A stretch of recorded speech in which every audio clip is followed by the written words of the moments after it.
রেজিনগরের উপনির্বাচন আসন্ন।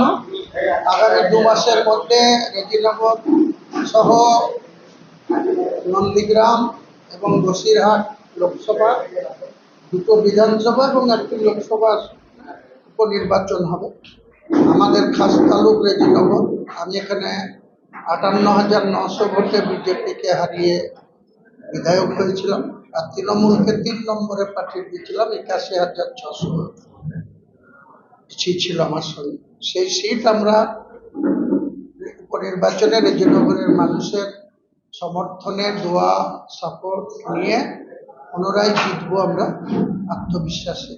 সেই নিয়ে আমাদের সাধারণ বুথের কর্মী, অঞ্চলের নেতা, ব্লকের নেতা, তাদেরকে উজ্জীবিত করা, তাদেরকে ইনস্ট্রাকশন দেওয়া, তাদেরকে আগামী দিনে কি কি করতে হবে, দেয়াল লেখা থেকে শুরু করে প্রত্যেকটা বুথে যেখানে আমাদের ভোটার সংখ্যা আছে আমরা সেই সিট মর্যাদার সঙ্গে আমরা ধরে রাখতে পারি।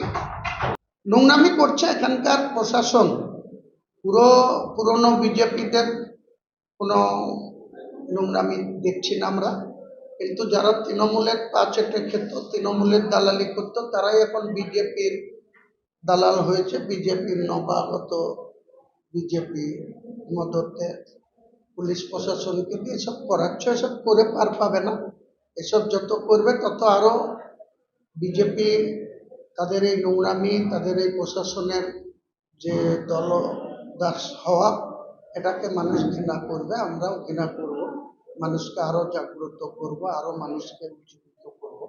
এসবকে আমরা পরোয়া করি না। আমাদের বিরুদ্ধে অনেক কিছুই হয়েছে। বিগত নির্বাচনের টাইমেও আমাদের কিছু কর্মীকে এভাবে ধরা হয়েছিল। আমার নিজের ভাইপোকে 23 এপ্রিল ভোট 22 তারিখে ধরে নিয়ে আসা হয়েছিল, তাকে চালান দেওয়া হয়েছিল। তাতে কি করতে পারবে? এসব করে কিছু হয়। পুলিশকে এমনি সোজা করব। এখন কিছু করতে না পারলেও নির্বাচন কমিশনের আন্ডারে যখন পুলিশ থাকবে, তখন পুলিশ যদি পক্ষপাতমূলক আচরণ করে, তারা সিসি ক্যামেরার আওতায় থাকবে, এমসিসির আওতায় থাকবে, আমরাও এমসিসির আওতায় থাকবো। পুলিশ যাতে নিরপেক্ষ হয় সেটা চেষ্টা করব, নিরপেক্ষ থাকার।